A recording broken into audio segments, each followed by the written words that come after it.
अब इमिग्रेशन और IRS यानी कि टैक्स डिपार्टमेंट आपस में डेटा शेयर कर रहे हैं।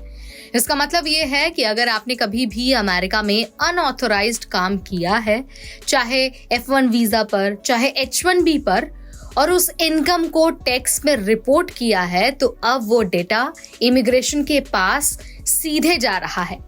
इसका रिजल्ट ये निकल रहा है कि लोगों के वीजा डिनाय हो रहे हैं, एंट्री नहीं दी जा रही है और यहाँ तक कि लोगों को डिपोर्ट भी किया जा रहा है। यानी ये सिर्फ खबर नहीं है, बल्कि ये हर नॉन इमिग्रेंट वीजा होल्डर के लिए एक रेड अलर्ट है।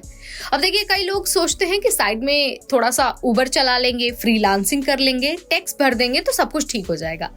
लेकिन अब असली समस्या यहीं से शुरू होती है। IRS का वही ऑनेस्ट टैक्स फाइलिंग अब इमिग्रेशन के लिए सबूत बन गया है कि आपने अनऑथराइज्ड काम किया है। इमिग्रेशन अटॉर्नीज रिपोर्ट कर रहे हैं कि लोग embassy interviews, port of entry और यहाँ तक कि छोटे ट्रैफिक वायलेशंस के दौरान भी पकड़े जा रहे हैं, क्योंकि पुराना टैक्स रिकॉर्ड खोल रहा है। पहले तक क्या होता था कि USCIS सिर्फ शेड्यूल C इनकम पर शक करता था, मतलब सेल्फ एम्प्लॉयमेंट, ऊबर या फिर कंसल्टिंग पर।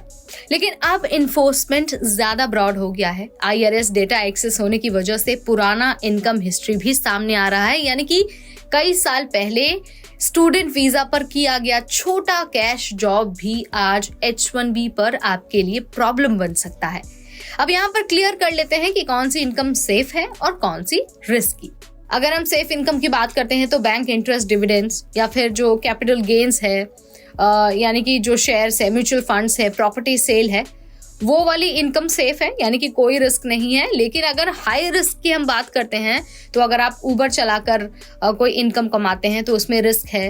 डोर डैश में, या फिर अगर आप Amazon पर बेचने का काम करते हैं, फ्रीलांस प्रोजेक्ट में काम करते हैं या फिर कंसल्टिंग करते हैं, तो ये इनकम आपके लिए हाई रिस्क वाली हो सकती है। कैश जॉब्स की अगर हम बात करें तो ये अभी तक थोड़ा सा ग्रे एरिया है, मतलब आप कह नहीं सकते कि ये रिस्की है या फिर नहीं है। इसके अलावा रेंटल इनकम भी उसी ग्रे एरिया का पार्ट है, क्योंकि कभी इसे पैसिव माना जाएगा, कभी एक्टिव। ऑफिसर के इंटरप्रिटेशन पर ये डिपेंड करता है। अब देखिए, ये सब सिर्फ टैक्स इश्यूज नहीं है, ये एक्सट्रीम वेटिंग पॉलिसी का हिस्सा है। अमेरिकी सरकार का क्लियर मैसेज है, वीजा मिलने के बाद भी आपकी हर एक्टिविटी मॉनिटर होगी। IRS और ICE की पार्टनरशिप अब प्रूफ कलेक्ट करने का नया तरीका बन गई है। अब देखिए, इसका सबसे ज्यादा जो इम्पैक्ट है ना, वो H1B वीजा होल्डर्स पर है, क्योंकि उनका वर्क ऑथराइजेशन सिर्फ स्पॉन्सर एम्प्लॉयर तक लिमिटेड होता है। साइड जॉब करने का मतलब है डायरेक्ट स्टेटस वायलेशन। तो वही आज का सीधा मैसेज ये है कि अनऑथराइज्ड वर्क मत करिए। इमीडिएट पैसा कमाने के चक्कर में लॉन्ग टर्म फ्यूचर रिस्क में डालना सही डील नहीं है। इसके अलावा पैसिव इनकम सेफ है, लेकिन एक्टिव साइड हसल अब डेंजरस बन गया है। यानी अगर इनकम सोर्स को लेकर डाउट है तो आप किसी इमिग्रेशन अटॉर्नी से प्रोफेशनल एडवाइस जरूर ले लीजिए। फिलहाल इस वीडियो में इतना ही। Stay tuned to NBT Tech Ed।